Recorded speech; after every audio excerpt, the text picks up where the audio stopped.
L'année dernière, j'ai remporté le classement général des Coupes du Monde. Ça a été quand même une assez grosse déception de ne pas pouvoir aller se rebattre pour ce titre. Et puis il y a eu l'annonce de ces championnats d'Europe à la maison, à Champagny. C'est la structure un peu où il y a les compétitions internationales qui s'arrêtent sur l'étape française. Puis voilà, c'est là qu'on a toute notre préparation qui est faite, donc on est à la maison et c'est vrai que c'est hyper bon pour nous, ce genre de compétitions-là. On se sent à la maison, c'est facile quoi. Ça fait déjà quelques années que je suis habitué à venir sur une compétition en tant que favori. C'est une place qui n'est pas forcément facile à assumer, je trouve. Et ça demande d'être vraiment juste.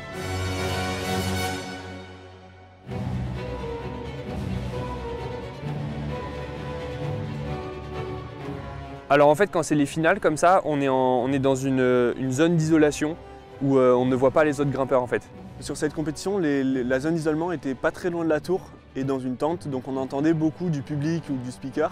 Le speaker ne doit pas dire les détails, mais bon, on a quand même appris à décoder un peu des indices. Avant moi, il y avait 2 garçons qui étaient déjà passés, il y avait 2 hommes qui avaient déjà grimpé. Et au vu des encouragements qu'on avait entendus de la zone d'isolement, il y en avait un qui était pas allé très haut, qui était allé moyennement haut, et l'autre, ça laissait entendre qu'il était quand même vraiment monté dans la voie assez loin.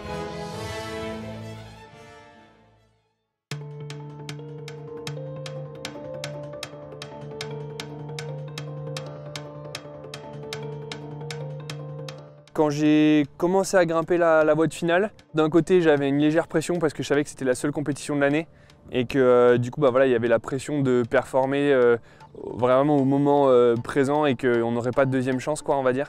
Et d'un côté j'étais vraiment super content d'être là, d'avoir l'opportunité de faire une compétition. C'est vrai qu'on n'était pas sûr de ça quoi. Je me suis senti vite fort et puis en confiance quand même. Je savais que la voie il fallait sortir en haut. Je savais qu'il fallait toper pour être premier, parce que ça avait l'air pas très dur physiquement par rapport à d'autres styles de voie qu'on a pu avoir les années d'avant. Donc je suis parti assez confiant et j'ai essayé de mettre du rythme tout le long. Du coup c'est vrai qu'à Champagny en fait il y a ce premier panneau là qui est un peu le moment où on va se mettre dans le rythme. Là il faut vraiment essayer de bien grimper, d'être vraiment rapide parce qu'il y a beaucoup de choses qui vont jouer là en fait au niveau du timing déjà. Et donc là c'est vrai que ça se passe plutôt bien, j'ai 1 ou 2 hésitations mais dans l'ensemble je prends les bonnes décisions au bon moment, j'ai pas trop de perte de temps là-dedans. Puis là on traverse dans un petit toit, ça vient de taper un peu dans le fond, c'est fatigant. Et puis là je prends tout de suite aussi une bonne décision, j'évite de prendre une prise en trop là qui était vissée sur le mur et qui servait à rien. Et tout de suite hop, je vais dans une autre transition en glace. On fait la transition pour arriver dans le gros dévers à 45 là, qui est un peu le sprint final on va dire. Et là c'est sûr que physiquement tu sens que ça demande beaucoup, c'est vraiment difficile quoi.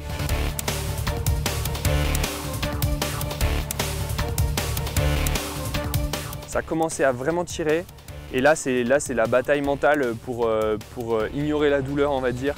Et continuer d'avancer le plus vite possible. Et en plus, il y a une petite section là juste avant que ça se rétablisse un peu où techniquement c'était pas facile, les prises étaient pas bonnes, ça portait un peu à confusion, on savait pas trop si c'était vraiment zippant ou pas, est-ce que voilà. Et là ça va pas trop mal et là à la sortie du gros dévers, là ça se rétablit un peu, ça devient moins raide.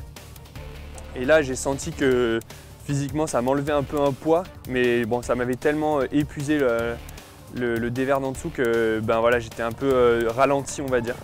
Et puis voilà, il y a eu le timing qui a sonné, le time out qui a été annoncé et puis j'ai sauté dans le vide et voilà quoi. Time out, Tristan. Yeah! Big applause pour Tristan Lantemont. Yes! Il y a une certaine déception parce que j'aurais bien aimé déjà voir ce dernier mouvement là qui avait l'air vraiment trop chouette à grimper, qui avait vraiment l'air intéressant. Mais par contre je savais que j'avais fait un bon run, que j'avais fait une bonne performance. Je savais pas où c'est que ça me posait par rapport aux autres du coup, mais je savais que j'avais mis quand même un gros run. Ouais. J'entends du coup Tristan qui va aussi très haut, qui met un très gros run. Et j'ai beaucoup d'émotions quand il a fini de grimper parce que je suis vraiment content. Je sais qu'il a fait quelque chose de bien quand même et qu'il n'a pas zippé au début de la voie ou une erreur bête comme ça.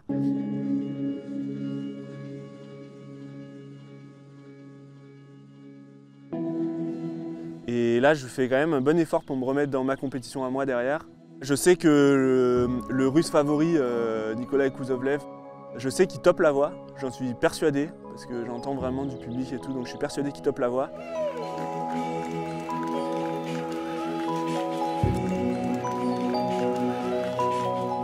Et le russe, juste devant moi, il y a un autre jeune qui passe juste devant moi, il zippe tout en bas. Genre vraiment, je sais qu'il zippe, qu'il tombe tout en bas.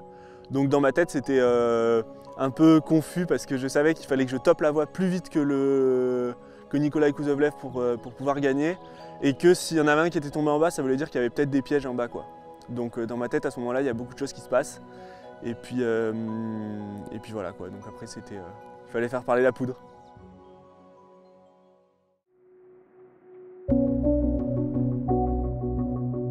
J'ai réfléchi un peu plus que d'habitude sur ces premiers mouvements. Ça s'est direct senti, même à la caméra on peut le voir. Il y a une prise que je réfléchis, je prends à la main, j'essaye. C'était bête, hein. En toute honnêteté, c'était vraiment bête. Je savais ce qu'il fallait faire, j'aurais dû le faire différemment. Et juste après, 2 mouvements plus tard, je tape mon pied droit dans le bois et en fait ça rebondit parce que des fois il y a des nœuds dans le bois là.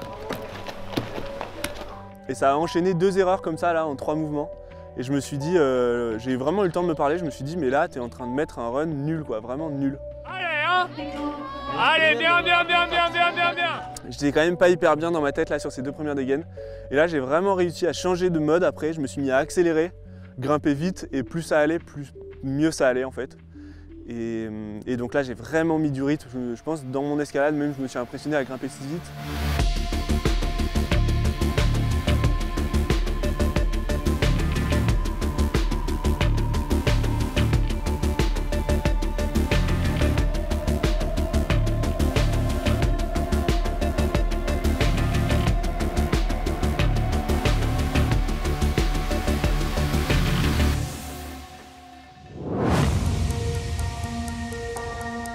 Là, je me suis rendu compte que mon énergie était en chute libre parce que je pense que je m'avais mis tellement de rythme que même niveau respiration, niveau endurance musculaire et tout, je commençais à vraiment être mal. Il y a peu de compétitions, je pense, où je me suis senti aussi mal, aussi loin du sommet en fait. Donc voilà, je suis parvenu à continuer et là, j'ai fait une erreur qui aurait pu être fatale.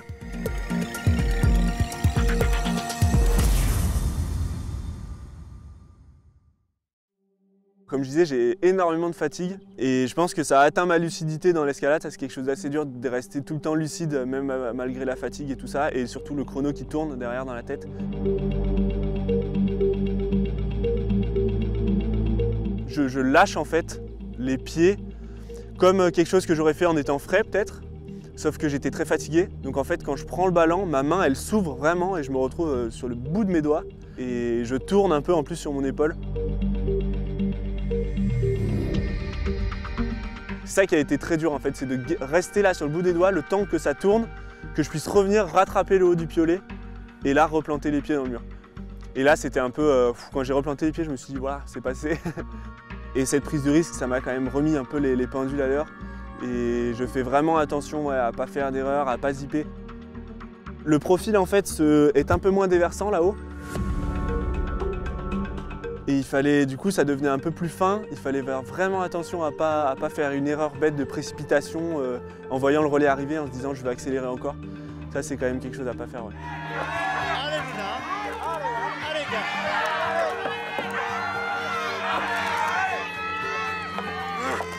Allez, allez, gars. Quand je clippe le relais, j'ai ce soulagement déjà physique parce que j'étais vraiment à bout, quoi. Donc j'ai quand même le petit doute de savoir si je gagne ou si je fais 2e, mais je sais que j'ai fait quelque chose de bien. Et puis là, le speaker juste après dit que je gagne, donc c'était le soulagement. J'étais vraiment, ouais, c'était un soulagement profond, quoi. Moi, j'étais refait de ma performance, en train d'essayer de reprendre mes esprits au pied de la voie, et il y a Tristan qui court vers moi. En me disant qu'il fait 3e et que du coup je fais 1er. Et là du coup ces émotions qui étaient déjà incroyables à vivre personnellement deviennent amplifiées x10 parce qu'on partage ça ensemble et qu'on est tous les 2 sur la boîte. Il y a déjà 2-3 ans, pour nous avoir une Marseillaise c'était un peu le Graal parce que ça n'avait pas été vu depuis une vingtaine d'années. Donc c'était déjà ça, c'était le Graal. Et là, elle était pour nous deux, c'était encore plus fort. Ouais. Bah c'est quelque chose de fou de partager ça. Je sais, je le regardais pas forcément, mais je le regardais du coin de l'œil sur le podium et c'est gravé dans ma tête hein, et dans mon cœur.